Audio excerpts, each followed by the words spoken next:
نبی پاک علیہ السلام کا انداز کیا تھا کہ بی بی فاطمہ بیٹی ہیں، آج بیٹی کی ولادت پر لوگوں کے منہ پڑ جاتے ہیں، طبیعت خراب ہو جاتی ہے، بیٹی کو بوجھ سمجھتے ہیں کہ یا اللہ یہ ہو گئی اب پتہ نہیں کیا ہوگا۔ ارے اللہ کے بندو ابھی تو پیدا ہوئی ہے، ابھی سے شادی کی فکر؟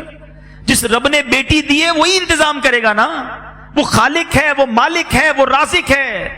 نبی پاک علیہ السلام فرماتے ہیں جس کا مضمون ہے کہ جس کی 3 بیٹیاں ہوں اور اس کی اچھی پرورش کرے اور ان کو اچھی طریقے سے پال پوس کر بڑا کر کے ان کا رشتہ کر دے، اللہ کریم ان 3 بچیوں کے بدلے اس کے والدین کو جنت عطا فرمائے گا، جنت واجب ہو جائے گی۔ صحابی رسول نے عرض کی حضور اگر کسی کی 2 بیٹیاں ہوں؟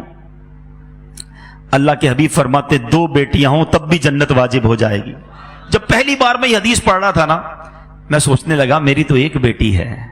صحابہ بھی کمال کے تھے، یقین کرو ہمارے کام آسان کر دیے۔ اسی حدیث کا اگلا جز تھا، صحابی رسول پوچھتے ہیں حضور اگر 1 بیٹی ہو تو؟